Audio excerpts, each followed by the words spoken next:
Custo de vida, emprego e desemprego, cesta básica, tarifas públicas, salário mínimo. Agora, na Brasil Atual, a análise do DIEESE. Nós vamos fazer contato agora com o diretor técnico do DIEESE, Fausto Augusto Júnior. Bom dia, Fausto. Bom dia, Glauco. Bom dia a todos. Fausto, existe a perspectiva de, nessa quinta-feira, ser votada em sessão deliberativa no Senado a chamada PEC emergencial. E nessa PEC acabou sendo incluído aí o retorno do auxílio emergencial, mas numa espécie de chantagem, condicionando ali a aprovação de outros dispositivos, incluindo entre eles aí o fim do mínimo destinado à saúde e educação. Lembrando que a Constituição estabelece hoje que os estados devem destinar 12% da receita à saúde e 25% à educação, enquanto os municípios devem destinar respectivamente a cada área 15% e 25%. Como é que você vê essa tentativa de retirar o mínimo de investimento da educação, que é estabelecido inclusive pela Constituição, Fausto? Bem, Glauco, primeiro que não faz nenhum sentido a gente misturar discussões tão diferentes. Acho que a primeira questão é a discussão do auxílio emergencial, ela é emergencial, né? Ou seja, enquanto houver a pandemia, a economia está com muita dificuldade, as famílias estão sem remuneração, as famílias estão sem renda, e é bastante importante que o Congresso Nacional encontre um caminho para o retorno do auxílio emergencial. Na verdade, o que se teve foi uma irresponsabilidade por parte do governo, que não simplesmente deixou-se levar aí para essa discussão para onde caminhava a pandemia, acreditava que a pandemia ia acabar sozinha, ou pouco está se importando com relação à pandemia propriamente dito, como a gente tem visto, em especial na discussão da vacina, e não fez o debate no final do ano passado, quando o auxílio emergencial estava acabando ali por volta de dezembro. Esse debate já deveria ter sido superado. A gente já devia estar com as parcelas do auxílio emergencial contribuindo aí para o sustento das famílias desde janeiro. Isso não foi dado. E agora o que a gente assiste é um outro absurdo, ou seja, você tenta vincular um benefício que é temporário, um benefício que tem a ver com um problema urgente, com a questão pandêmica, a uma mudança estrutural do ponto de vista do orçamento público, do ponto de vista da gestão fiscal do Estado. Não é possível a gente fazer esse debate dentro do afogadilho que está colocado. É óbvio que não tem como a gente fazer uma discussão séria de saúde e educação no Brasil sem garantir recursos.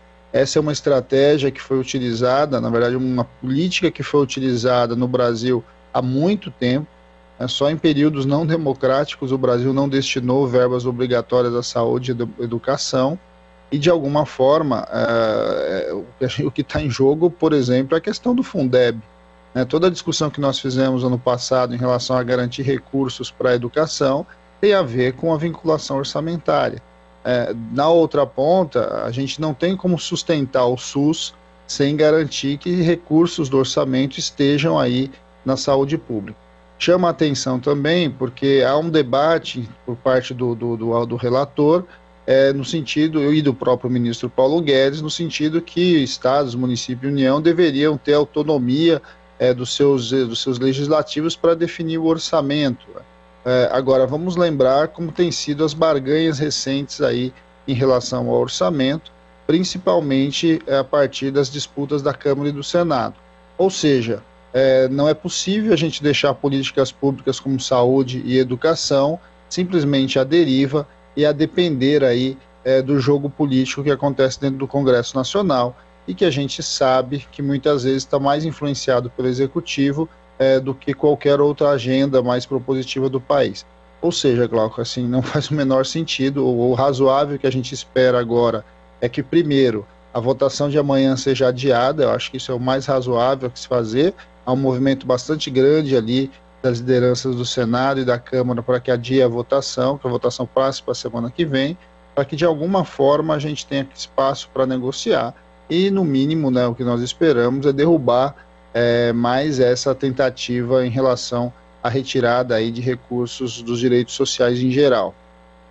Existe essa perspectiva mesmo, né, de adiamento da deliberação dessa proposta. Ontem o presidente do Senado, Rodrigo Pacheco, falou que ela teria que ter um acordo de líderes para ser votada amanhã, então o mais provável é que haja um adiamento para a próxima semana. Agora, Fausto, o que é mais impressionante desse tipo de proposta é que a garantia constitucional dos investimentos mínimos em educação e saúde existe justamente porque quando você tem momentos de crise econômica, há uma tendência de certos governantes de cortar justamente nessas áreas. Só que essa não é uma crise econômica só que a gente vive, é uma crise sanitária, que exige investimentos na área de saúde e também na área de educação. É só lembrar a infraestrutura das escolas que precisam de investimento de pessoal, principalmente para garantir as condições para que os alunos possam voltar às aulas com segurança, e o que se propõe parece mais absurdo ainda dentro desse cenário atual, né, Fausto?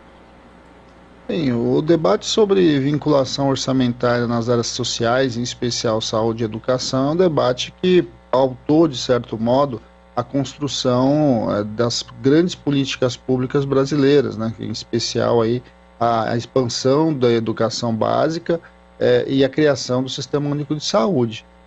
Pensar que você vai simplesmente acabar com isso é desmontar uma política de Estado e recolocar novamente a discussão de políticas de governo, ou seja, o governo de plantão, a depender da sua prioridade, vai definir ali para onde vai os recursos públicos. Nós sabemos, de fato, Glauco, que em todos os momentos que você teve flexibilização com relação a gastos com educação ou saúde, o que a gente viu é que, de alguma forma, esses recursos são retirados dessas áreas e são colocados em outras. Outras, inclusive, que muitas vezes não têm muita relação. A disputa pelo orçamento sempre foi uma disputa bastante acirrada, né? Há interesses por trás do orçamento, interesses empresariais, interesses aí vinculados à redução de impostos, a gente tem interesses vinculados a desonerações, a gente tem interesses vinculados a gastos referentes aí ao setor agroexportador. Ou seja, nós temos uma série de disputas que acontecem por dentro do orçamento, e a questão de saúde e educação, de certo modo, ela tem sido blindada dessas discussões por conta das vinculações. Ao mesmo tempo, a gente tem que lembrar que nós não estamos só discutindo o orçamento aqui da União, nós estamos discutindo também os orçamentos de estados e municípios. E no caso dos municípios, em que a renda, né, ou seja, em que o recurso disponível nos orçamentos são muito menores, a possibilidade de você retirar recursos da educação para construir ponte, para construir ali o jardim da praça da prefeitura é muito grande. A gente já viu e a gente acompanha várias discussões dentro do Tribunal de Contas de desvio de recursos da saúde e da educação para coisas que não têm muito a ver com a qualidade social do gasto. Eu acho que é isso que nós precisamos relatar, né? Eu acho que essa é uma disputa que está acontecendo agora no Congresso. É importante que a sociedade em geral se posicione e se coloque contra mais um desses absurdos que o atual ministro Paulo Guedes tenta implementar. A tese deles é retirar recursos da saúde e da educação, e nós temos que nos perguntar inclusive para onde é que eles querem colocar esse recurso. Porque a gente sabe o que a gente tem assistido de certo modo, uma redução de gastos das áreas sociais e o encaminhamento desses gastos para as outras áreas, em especial vinculadas aí à dívida pública de um lado, vinculadas ao setor financeiro e, além disso, aos setores vinculados ao lado empresarial. Não é possível que a gente permita retroagir tanto do ponto de vista do orçamento público as relações que a gente construiu ao longo de décadas, né? Vale a pena dizer, a vinculação orçamentária, no caso da educação, inclusive, é anterior à própria Constituição de 88. Então, são coisas para a gente fazer esse debate, é preciso fazer os debates, mas, ao mesmo tempo, Glauco, é bom a gente também tomar bastante cuidado, porque a gente sabe que nessas discussões de barganha dentro do Congresso Nacional, se coloca muitas vezes o bode na sala, depois o bode é retirado e outras maldades que estão lá dentro da PEC emergencial acabam passando. O que nós temos insistido é o auxílio emergencial. Nós devemos discutir hoje no Congresso Nacional basicamente a viabilização do retorno do auxílio emergencial. Todas as outras discussões estruturais, seja da PEC emergencial, seja da reforma administrativa, da reforma tributária, ou qualquer outra mudança constitucional, deveria ser feito com mais tranquilidade ao longo do ano, longe desse afogadilho. Não é possível que a gente aceite chantagens desse tipo que o governo tenta colocar.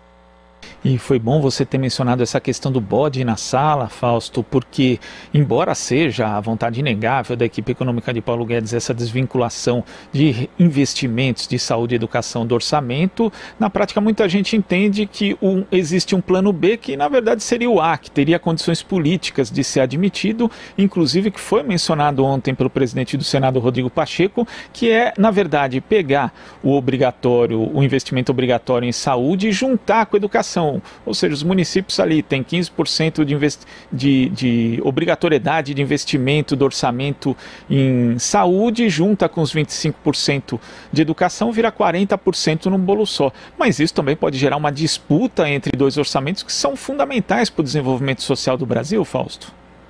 Não, sem dúvida, e eu acho que, eu insisto, Glauco, eu acho que todas as discussões em relação ao orçamento público e a vinculação orçamentária são discussões constitucionais, são discussões que já estão lá na Constituição há muito tempo, elas estruturam programas, elas estruturam as políticas que estão colocadas, e não faz o menor sentido agora a gente fazer alterações nesse sentido. Agora, eu acho que a principal discussão que a gente precisa levar para a sociedade é que o auxílio emergencial, as mudanças constitucionais não são. Elas são discussões que precisam ser feitas. Não, acho que ninguém aqui está dizendo que não pode se discutir nada, né, se você não pode juntar ou não juntar as vinculações. O que nós estamos dizendo aqui é que você precisa fazer a discussão do auxílio emergencial de maneira emergencial e abrir os debates das outras questões. É muito provável, o governo já tinha apontado para essa ideia de somar as duas vinculações. Vários estados e municípios já tinham se posicionado, inclusive alguns a favor, outros contra, inclusive porque você precisa tentar entender quando que isso vai ser possível, se isso é possível sempre, se isso é possível em momentos determinados, aí, como o que nós estamos vivendo, mas o que a gente está assistindo agora não é bem isso, né? O que nós estamos assistindo agora é que há uma imposição do ministro da Economia em tentar passar algumas medidas da sua pauta para que você retorne com o auxílio emergencial. É bom dizer que essa PEC que está tramitando, ela já estava no Congresso Nacional antes da pandemia, é uma PEC de 2019, ou seja, isso fazia parte do chamado Plano Mansueto, que o próprio secretário Mansueto já não está mais no governo, mas fazia parte do bolo ali de reformas que o governo Guedes, né, que o governo Bolsonaro ali com o Guedes queriam fazer logo depois de assumir o poder. É o momento agora da sociedade reagir. Acho que é o momento de a gente deixar muito claro que discussão de abono é uma questão, discussão do auxílio é uma questão e as discussões estruturais são outras. As discussões estruturais precisam ser feitas com tranquilidade, precisam ser feitas com discussão com a sociedade, os diversos atores sociais precisam se pronunciar, sejam aqueles que os movimentos de saúde, os movimentos de educação, os conselhos, tudo isso precisa ser ouvido antes de tomar decisões desse tipo. É assim que funciona a democracia, né? Você não pode simplesmente sair empurrando pautas, como se fosse uma chantagem para retornar algo que realmente é necessário para as famílias, e é você viabilizar a renda para elas. Sem dúvida. Fausto, muito obrigado pela sua participação aqui no Jornal Brasil Atual e até a próxima. Até a próxima, Glauco. Bom dia a todos novamente. Bom dia. Conversamos aqui com o diretor técnico do Diese, Fausto Augusto Júnior.